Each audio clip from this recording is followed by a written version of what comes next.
Well, hello there, everybody. Welcome to another episode of the Changing Minds podcast. I'm Owen Fitzpatrick, and today we're going to be talking about one of my favorite topics, which is persuasion. So, if you think about it, the podcast Changing Minds is obviously related to persuasion because it's about minds that are changing, but also the process of changing minds. And what I want to do in this particular episode is talk to you primarily because we could be talking for days. I mean, I could talk for days and weeks about persuasion. I love it so much. So instead, what we're going to do is look at persuasion through the lens of the basics of psychology, what psychology teaches us about persuasion. So in this particular episode, we're going to talk about one of the main theories of psychology that tackle persuasion. We're going to look at what we call the central versus peripheral processing route. We're going to be talking about system 1 and system 2. We're going to be looking at the four different elements that are four different areas that we need to take care of in order for us to be more persuasive. We're going to touch on some of Aristotle stuff. We're going to be looking at Dr. Robert Cialdini stuff. We are really going to go deep. And what I want to do over the course of the next 20 minutes or so, however long this is that I want to explore as much as I can of how psychology treats this so that you can learn particularly useful and practical strategies that you can immediately employ in helping you to be more persuasive. So you're a better salesperson, you're a better leader, you're a better parent, you're more effective in terms of as a work colleague, you present better or pitch your ideas better, people respect you more, all of those great benefits that can be gained as a result of being more persuasive. And I really do believe that there's a massive amount we can learn from the field of psychology that can help us to be more persuasive. So let's start off by talking about what persuasion is. I'm comparing that to influence. So we have influence, and influence is really the concept, and I'm going to give you my own definitions of this. Influence is your ability to impact someone else's beliefs, feelings, decisions, way of thinking by doing something. And it's that sort of up there, that vague a concept, because influence can be done in so many different ways. And one of the forms of influence is persuasion. And persuasion is really when you change a person's attitude or beliefs or their behavior. So you persuade them to do something. But oftentimes that comes about with you helping them to change their attitude on something or change their beliefs on something. So persuasion is something where you're actively changing somebody's mind. But let me start off by saying you're not really actively doing this. And if you want a great book on changing minds, How Minds Change by Dave McGraney, it just came out in the last couple of years, but it's a very, very good book. I think a year ago, maybe, but it's a very, very good book. And it looks at different forms of effective persuasion, like street epistemology, which is very like Socratic questioning, but it's about asking questions and getting people to change their beliefs that way. He talks about deep canvassing, which is a phenomenal political strategy that was used in the late 2000s to work on political ideas and getting people door to door to change their minds through 20-minute conversations. Again, a lot of stuff in common with street epistemology. And then we also things like motivational interviewing, which he goes through and explains and how that's persuade. So he really covers the gambit. It's an excellent book. But one of the things that he talks about there, and sort of I've started to, I suppose, incorporate this into the way I describe things, is that in a nutshell, the way I like to say it is you don't change minds. You can't change minds. You can only create the conditions whereby another person changes their own mind. And that's not just important in terms of technically, it's pretty much more accurate, but it's also more reflective of a useful way of thinking if you do want to change minds. So in other words, if you want to be more persuasive, you have to recognize that you're not really persuading them. You're simply creating the conditions whereby they persuade themselves. And that's an important distinction because so often the very things that stops people from being persuasive are what we call their reactance to a situation. Now, the concept of reactance is that we will often have an initial negative reaction to someone else when we feel they're trying to persuade us. And we've had this since we were a kid. Like whenever I ask people, what's a child's first word? Although we might like it to be mama or papa or dada, the reality is most children's first word is no, because they're asserting their autonomy. And reactance is our form of maintaining our autonomy in the face of someone trying to manipulate us, someone trying to persuade us, someone trying to get us to do what they want us to do. And we evolved with a need for that, because if you're constantly being persuaded easily by everyone around you, it's very easy for you to be a victim. Very easy for you to be the person that is controlled by other people. So to avoid that, we all have this natural reactance where we are prevented from falling for what someone else is trying to make us do. And along with this comes another notion or a concept called confirmation bias, where we look for evidence to prove our conclusions are true and we dismiss evidence that contradicts it. So I'm actively going to try to make sure that whatever I think is true, I'm proving I'm right. So we have this need to be right, or feel right is more accurate. We have this need to feel right, because feeling right back in hunter-gatherer times meant that we were going to survive. Being wrong, well, I shouldn't have made friends with that lion. Now it's too late to know because he's eaten me. So feeling right is something we're to a degree addicted to. Our brain gives us a reward. We use the dopamine whenever we feel that we're getting something right. The problem is that oftentimes we will actually get something wrong to maintain the feeling of being right.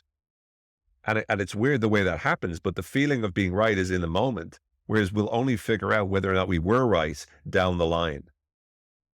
Down the line. Do you get it? All right, I'll stop. The point is that we do whatever we can to keep with the beliefs that we have. So when someone tries to change them, we're immediately activating a sort of a skepticism that prevents us from listening to others or allowing other people to get a message across to us. Now, in a future episode, we're going to talk about why do we fall for what we fall for? And we'll explore a little bit about that. But for now, I do want to talk about the importance of what psychology has taught us about how we're persuaded. And let's start by the main concept of System 1, System 2, which was popularized in a book called Thinking Fast and Slow by Daniel Kahneman. Now, Daniel Kahneman is a psychologist that won a Nobel Prize in economics. I think it was in the year 2000. It was 2000 or 2001. I think it was 2000, for the work he did with his colleague Amos Tversky. And Tversky unfortunately passed away before he got the Nobel Prize, but Kahneman credits Tversky and himself as both working together on a lot of the insights they discovered. And the area of behavioral economics, in a nutshell, is the psychology of decision-making. So it looks at the fact that traditional economics, we look at the people that make decisions as econs, like logical, rational human beings. Behavioral economics came along and said, well, people often don't make rational decisions. They often make crazy decisions. Why is that? And they then looked at a number of biases and emotions that affect the decisions that we make. And if you want more detail on a lot of that, check out the recent episodes I did on decision making. I did part 1 and part 2. We went in quite a lot of depth on it. But when Kahneman talks about System 1 and System 2, what he says is that our brains typically like to operate in 2 systems. System 1 is the system whereby everything's automated. It's effortless, it's easy, it creates shortcuts, what are known as heuristics, fast ways of doing things. So our brain works in this System 1, this fast system, for making sense of the world, jumping to conclusions, generalizing. So we walk into a room, we see a chair, we go, that's a chair. We know exactly what it is. We don't have to figure it out from scratch. If I say what's 2 multiplied by 2, you say 4. These are all things that we've learned, lessons we've learned. And as a result of that, our brain is able to conserve a lot of energy, because our brain typically uses 20% of the calories we take in, and it only represents 3% of our body mass. So overall, it's using way more energy than the rest of our body. Therefore, it tries to conserve calories. And one of the ways it does that is by making it as easy, making navigating through life and keeping us alive as easy as possible by making predictions. And those predictions are oftentimes made from patterns we notice in the world. In other words, what we've learned. So System 1 is the automatic, quick way of thinking, which we use most of the time, and most of the time it's great. Then we've System 2, and System 2 only kicks in when we need it. But System 2 is whenever we are using our brain power to figure something out. If I said what's 948 multiplied by 72, you got to stop, you got to think, you got to use and activate your brain power to figure out what the answer is. And so as you're going through that, you're using your brain. And System 2 is deliberate, it's conscious, it's on purpose, It requires a lot of effort, requires a lot of the calories that you're burning. So as a result of that, the brain doesn't like to use system two very often, will only use it when it needs to. Here's the challenge. Most of the time when we try to persuade someone, we try to persuade them with logic and facts and figures. We give them the statistics or the data. We try to get it across them to go, look, you need to understand this. And the reality is that actually most people are still listening in system one. So even though we are trying to convince them through system two, actually we need to be considerate of system one, because system one is often going to be the quicker route towards persuasion. Now, speaking of routes, this is where we now get to the main theory, or one of the main theories in psychology of persuasion. And this is what we call the central versus peripheral route, right? And there's lots of different ways to understand this. And the most important, I think, insight of it is that we have the central route whereby we process things logically and we analyze the main message. And then we've got the peripheral route, which is where our emotions factor in. And a great way to explain central versus peripheral is if you watch a toothpaste ad or commercial. And what you'll notice is that oftentimes they'll have the central argument there. They'll have the central route. They'll say 9 out of 10 dentists prefer this, or, 80% of people like this, or look at all of these incredible ingredients that are in this particular form of toothpaste. But what we don't notice is it's also persuading us, probably even more so with the peripheral route. Because what you always see is these beautiful people with beautiful teeth in every toothpaste ad or commercial that you'll ever see. So subconsciously, with the music and with the beautiful faces and the beautiful teeth, that's peripherally persuading us. So I would argue even more so often than the central argument, the peripheral route tends to be more impactful. And if you think about system one and system two, the peripheral route is directly connected to system one, because oftentimes it's a very fast, effective, more emotive way of influencing, whereas the central route is more the logical route, the more system two. And one of the biggest mistakes most people make is they try exclusively to persuade people in system two through the central route. And I'm not suggesting that you shouldn't be able to do that. That's important. But the missing piece is often the peripheral route, system one. And what we need to do is get better at persuading people in that way. So how do we get better at persuading people in that way? Well, first of all, we have to understand 4 different areas that we want to become more persuasive. The first is the source of the message. That is you as a persuasive person. How do you become more persuasive? And this is done both peripherally and centrally. This is done in both system 1 and 2, because some of the qualities that will make you more persuasive are things like the more likable you are, which shouldn't be connected to your message. You could be very likable, but completely lie. Others are more logical reasons why people should believe you, because you're an expert, because you're trustworthy. But confidence and likability, for example, are system 1 traits. In other words, we're persuaded through the peripheral route by those kind of qualities of a person. Whereas the central route is more likely to persuade us by, oh, they're trustworthy, therefore they're probably going to be trustworthy about this. They're an expert, therefore they know what they're talking about. So you see, when we talk about the source, in looking at how persuasive a person is, oftentimes we feel they're persuasive and sometimes we think they're persuasive, and both are critical. So we'll look at the source in a bit. We then will look at the message. That is how you're presenting the message. And once again, the central way of thinking about the message is that we've the logic. But we also need to impact the way people feel about the message. That's the peripheral route. That's system 1. So once again, the missing piece here is the emotional piece. How do we do that? What are some of the strategies we can use to be more persuasive emotionally?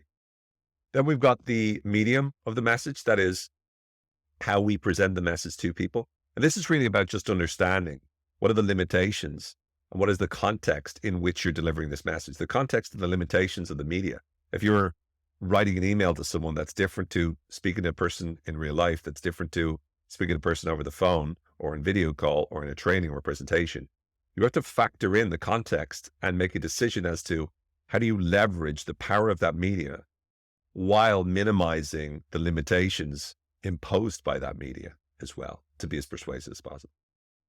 And finally, we get to the audience. And now again, we get back to the central peripheral route. On the one hand, the audience needs to be given the argument in a clear enough way that it fits with what they already know. But also the audience needs to be impacted in terms of how they feel. And the more we can understand the audience and how they're currently feeling and what they currently want and what they currently don't want, the easier it is for us to be able to change the way in which they feel. Or once again, as we put it, to create the conditions whereby they change the way in which they feel. So with all that in mind, the source, the message, the medium, and the audience, we'll get into each one of those. I just want to touch base on Aristotle for a second. More than 2,000 years ago, Aristotle talked about three concepts which are important to persuading an audience. He said they're ethos, logos, and pathos. Ethos is the credibility of the speaker, right? That's the character of the speaker, the virtue of the speaker. And so that really is analogous to the notion of the source. But when we talk about logos and pathos, that's pretty much fits in with the central route is logos, system 2, and then the peripheral route is pathos, system 1. Because pathos is the emotional appeal. Logos is the logical appeal. Once again, we get back to the same concept whereas like a lot of the research psychologists suggested central peripheral, the behavioral economists suggested system 1 and system 2. And Aristotle back in the day talked about logos and pathos, logical and emotional. So we can see so much of our persuasive efforts are going to rest on our ability to be able to balance these out and to be able to work on both of them. So let's talk about the source for a moment. How do you become a more persuasive person? There's a million different ways to answer this, but there's three core qualities that we want to cultivate if we're to be more persuasive. The first is trustworthy. We want to be trustable or trustworthy. And the way we're trustworthy is when we're, first of all, authentic. That means we're real. We're honest about who we are. What you see is what you get. And you're not pretending to be someone that you're not. You're being consistent in the way you show up with people. Second is reliable. And this is really about consistent about what you do and what you say you're going to do. So this is about making promises and fulfilling those promises when you say you're going to do them. If you promise someone you're going to do something by a certain date, making sure that you do it. That builds trust, as does authenticity, as does honesty. Being honest or being vulnerable about what's not perfect. All of those are ways to make people more likely to trust you. And also showing that you've got good intentions, you've got virtue. All of those are ways to establish a sense of trust. The second one is credibility. This is really about whether people, I suppose you could argue the word trust again is in there, whether people trust you know what you're talking about. So credibility comes down to showcasing your expertise and your competence, demonstrating your authority that you're in a position to be able to do this. You've got the requisite experience and credentials to be able to say what it is that you're saying. And not only that, but you're also up to date in your expertise. So it's not like, oh, I used to know this ages ago, but you're up to date in the knowledge. All of those will contribute to your credibility. And then there's likability. And this is how similar are you to them? Are you part of a sort of a tribe with them? What Dr. Robert Cialdini calls the principle of unity. Are you connected with them both in the same group, facing the same direction, trying to achieve the same ends? Part of the same group identity as them. Because the more you have this unity with people, the more similar you are to people, the more likely they are to believe in you and to believe you. This is also known as the unity piece, is also known as the in-group bias. We're more likely to believe people that are in the same group as us than we are people that aren't. Are you generous? Are you kind? Are you fun to be around? All of those will make you more likable, which in turn will help you to be more persuasive. Now, when we talk about things like credibility, it'd be remiss of me if I left out things like confidence. Sometimes we appear more credible, which is something that's logical, for example, by the way we make people feel, which is our confidence can make people feel like we are competent or we know what we're talking about. So even in the logical reasons people have to believe in you, part of that is still influenced by the peripheral emotional system 1 responses we have, where we make assumptions that people have a certain quality because of how we feel at the time. So again, trustworthy, credible, and likable are three key things that you need to work on if you're to be more persuasive. Now, when we talk about the message, we're talking about the logical appeal, first of all, and that's the argument. You put forward a clear thesis, you back it up with evidence, you give solid reasoning, and you repeat the message. Now, repeating the message shouldn't be more logical, but it is. When we repeat a message over and over and over again, people are more likely to believe it. It's known as sometimes as the familiarity effect or the repetition effect. The more we hear something, the more likely we are to believe it. There's a number of other elements like this, certain cognitive distortions that make us seem like we're being more logical than we are. And we have to, again, be reflective of what that means and look out for examples of those, because so often we are very likely to buy into or believe in something simply as a result of the fact that it seems logical to us, even though technically might not be as logical as it might first seem. Again, it's an example of the peripheral system one biases that we have automatically making something seem more logical than it is. Then we have the other side, which is emotions. And emotions really are about the emotions you bring to the table, your energy, your voice, vocal expression, your facial expressions, your body language. It could be the questions you ask people. When you ask a person a question, what will happen if this doesn't work out? You'll induce fear. What happens if everything goes great? You induce excitement. So the questions you ask aren't always about the answers you get. Sometimes the real answer you want to get is the emotional response to that question. And making promises, painting pictures of futures, how amazing things will be, how terrible things might be. Deliberately painting those pictures, not just in the form of questions, but actually, describing what you think is going to happen if they say the yes or no or whatnot. They're all ways of creating emotion, but primarily, probably the best way to create emotion and to fuse it with logic is storytelling, also known in the business world as case studies. But it's about bringing them through a story makes them feel strongly about whatever it is that you're talking about. So when you're able to persuade people using stories, you're going to get a lot more impact than trying to persuade people through statistics. In fact, I teach a course called Storytelling with Data, whereby I help business executives and business managers to be able to take data that they have to present internally or sometimes externally and to make it much more persuasive by transforming it into a story. Very, very powerful stuff. The next thing we have to do is to leverage the medium. And that means being able to get to the point where clear about exactly what the limitations of the medium are. For example, when you send an email, you know that there's going to be a lot of emotional context people don't have. So if you want them to feel a certain way, well, maybe you need to compensate for that by choosing the right kind of words that tend to impact the way in which people feel. So we want to be conscious of the medium we're using to transmit the message and how can we leverage that medium in the most effective way to be as persuasive as possible. And then finally, we talk about the audience, understanding the audience. And this is really about understanding a few things, understanding what is it that the audience already knows and thinks about whatever it is that you're presenting to them. What is it that they want? What is it that they need to get what they want, right? What is it that they don't want? What is it that they fear? You want to understand to the best of your ability, what's the context that they're getting this information in?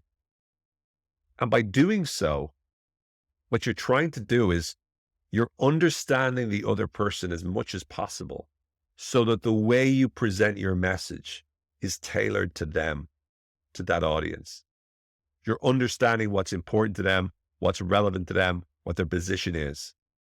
So for example, I'll give you a ridiculously simple example. If I'm talking to an audience and it's 4:45, 4:45 on a Friday and they're finished at 5 and it's the day before a big holiday, I know that when I'm about to present to them for my 15-minute speech, that nobody there is going, I can't wait to hear Owen. All of them are thinking to themselves, this guy better have a watch or he better know that we're finishing up in 15 minutes. So when I know that, I can anticipate that, and I have done, where I've started off by saying, I know we're finished in 15 minutes. I promise I'll get you out here on time. All I want is your focus for the next 15 minutes. And just by addressing that, by showing that I understand them, I've managed to get through to the audience in a really, really effective way. So these are some of the elements that we can learn from psychology that are very helpful for us to be getting the results we want. And just one more thing, and that is, how do you effectively change minds? So what is it that you need to do in order for you to convince someone who already has a certain point of view? And This is really what happens when you're trying to convince somebody who already has a different perspective to you. And the first thing I would say is, well, you need to start with common ground, finding out what they believe that you already believe, what they agree with that you already agree with. Because as soon as you disagree with them, reactance and confirmation bias kicks in. But as long as you're finding common ground and things that you agree with, you're creating a connection with them whereby they feel this person gets it, this person understands me, this person is reading off the same page as me. So start with the common ground. What do you both agree on? And maybe concede something that they're right on. That will really enhance the trustability or credibility of your argument. The second is to ask questions. A little bit like the Socratic questioning, but not getting it to the point where you piss them off so much they want you to drink hemlock, which is what happened to Socrates. Instead, what you're doing is you're asking questions, trying to understand why they believe what they believe, trying to understand their reasoning. And invariably, when you do this, what happens is they'll start to walk you through or talk you through why they believe what they believe. And in doing so, they'll realize their arguments are not nearly as airtight as they thought. They don't have as strong argument as they thought that they had. And that brings a little bit of uncertainty.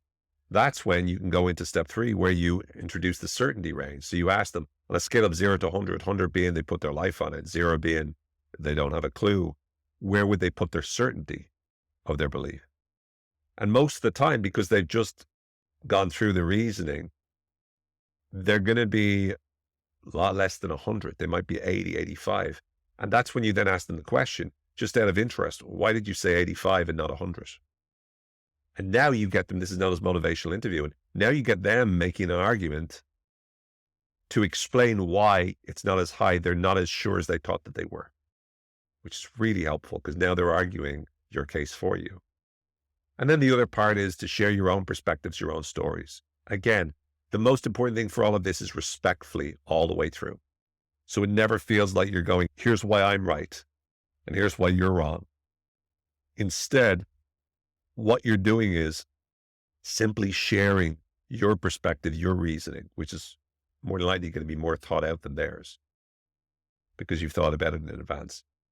And so by doing so, because they feel respected, what you're trying to do is make it so that it's easy for them to change their own minds. Now, one quick advanced sort of hack here is whatever they've said to you, let's say they've said to you something along the lines of, there's no way that A is true. When you're reflecting back their argument, you can redefine it. You can say something along the lines of, I know you said earlier that you're not 100% sure that there is something like A, or that A is valid.